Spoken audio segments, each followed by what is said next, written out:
bawah asuhan sang rembulan rahasia bergerak melewati waktu, telik Sandy mengintai dalam diam.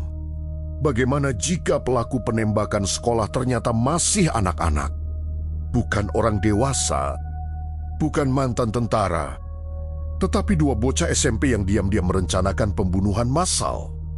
Tahun 1998, kota kecil Jones di Arkansas, Amerika Serikat berubah menjadi pusat perhatian dunia setelah salah satu tragedi sekolah paling mengejutkan terjadi. Ini adalah kasus Westside Middle School shooting. Pelakunya adalah dua siswa muda, Andrew Golden yang saat itu berusia 11 tahun, dan Mitchell Johnson yang berusia 13 tahun. Usia mereka membuat publik syok, karena banyak orang sulit percaya bahwa anak seusia itu mampu merencanakan serangan mematikan. Menurut penyelidikan, keduanya dikenal memiliki masalah perilaku dan kesulitan sosial. Mitchell Johnson sering digambarkan mudah marah, terlibat konflik, dan beberapa kali mengalami masalah disiplin. Sementara Andrew Golden dikenal lebih pendiam namun memiliki ketertarikan besar terhadap senjata api. Di lingkungan sekolah, keduanya beberapa kali menjadi bahan ejekan dan mengalami penolakan sosial dari teman sebaya. Meski detail bullying dalam kasus ini masih diperdebatkan, penyelidikan menunjukkan adanya akumulasi kemarahan, rasa malu, dan kebencian terhadap lingkungan sekitar yang membuat kasus ini mengerikan. Bukan hanya usia pelaku, tetapi cara mereka merencanakan serangan. Mereka tidak datang secara spontan. Mereka membuat jebakan. Pagi tanggal 24 Maret 1998, salah satu pelaku memicu alarm kebakaran sekolah. Saat siswa dan guru keluar gedung menuju area terbuka sesuai prosedur evakuasi, kedua pelaku sudah menunggu di dekat hutan kecil belakang sekolah dengan berbagai senjata api. Dan ketika kerumunan mulai berkumpul, mereka mulai menembak. Sebuah sekolah SMP mendadak berubah menjadi lokasi pembantaian. Pagi tanggal 24 Maret 1998, suasana di Westside Middle School berjalan normal seperti hari sekolah biasa. Siswa mengikuti pelajaran, guru mengajar di kelas, dan tidak ada yang menyadari bahwa dua bocah yang masih sangat muda sedang menyiapkan jebakan mematikan. Andrew Golden dan Mitchell Johnson telah datang membawa beberapa senjata api hasil curian dari rumah keluarga. Mereka juga sudah mengetahui prosedur evakuasi sekolah, dan itu menjadi bagian penting dalam rencana mereka. Sekitar pukul 12:30 siang, alarm kebakaran sekolah berbunyi.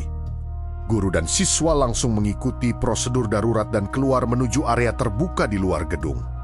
Namun tanpa mereka sadari, kedua pelaku sudah bersembunyi di area pepohonan kecil dekat sekolah. Mereka menunggu kerumunan berkumpul, lalu mulai menembak.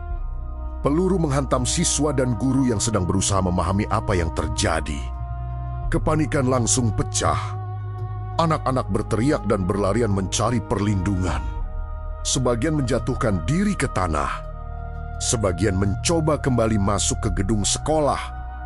Namun tembakan terus datang dari arah pepohonan. Dalam hitungan menit, tragedi berubah menjadi salah satu penembakan sekolah paling mengejutkan di Amerika pada saat itu.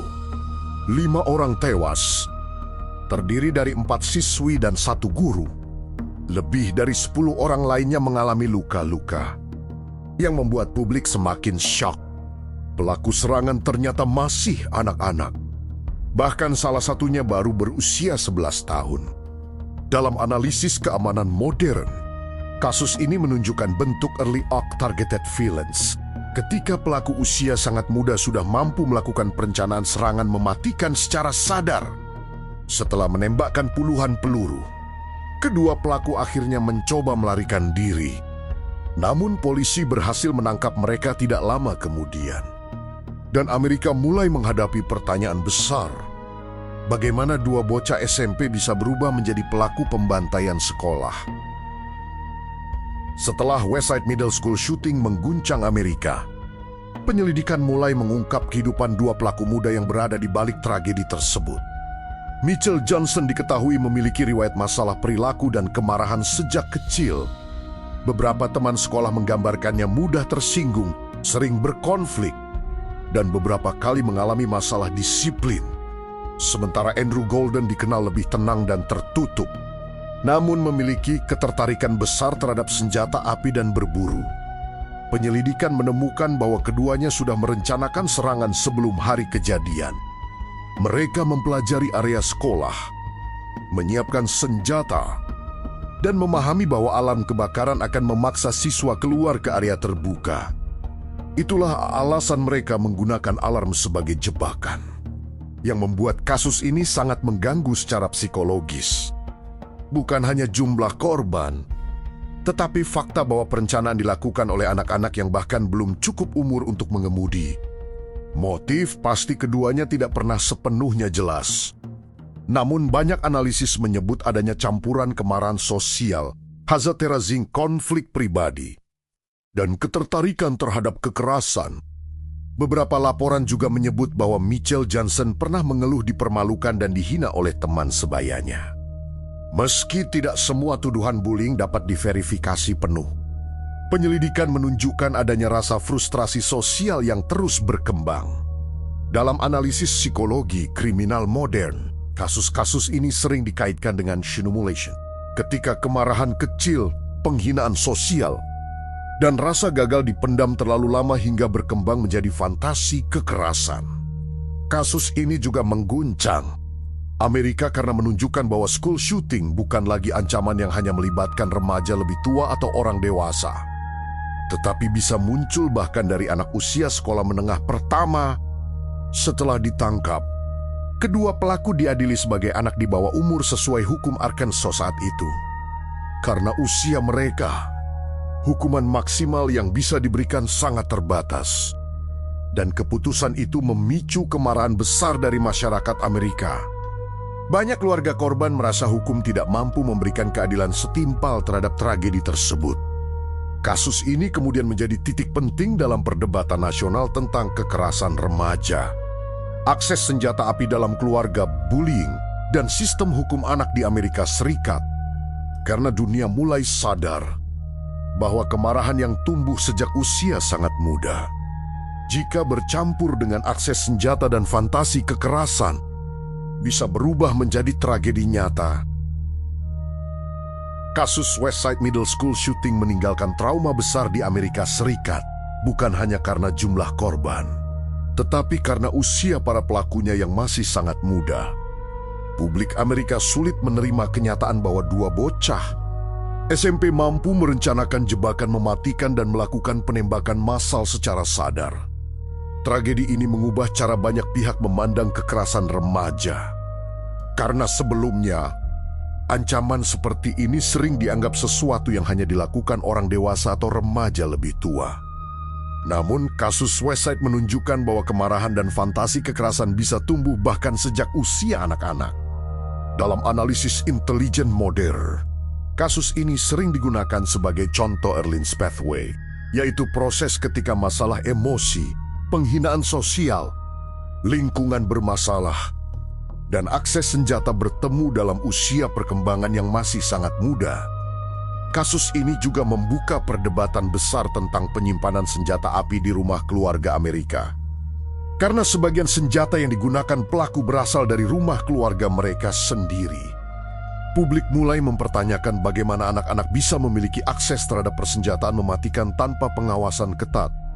Selain itu, tragedi ini memicu perdebatan tentang bullying dan isolasi sosial di sekolah.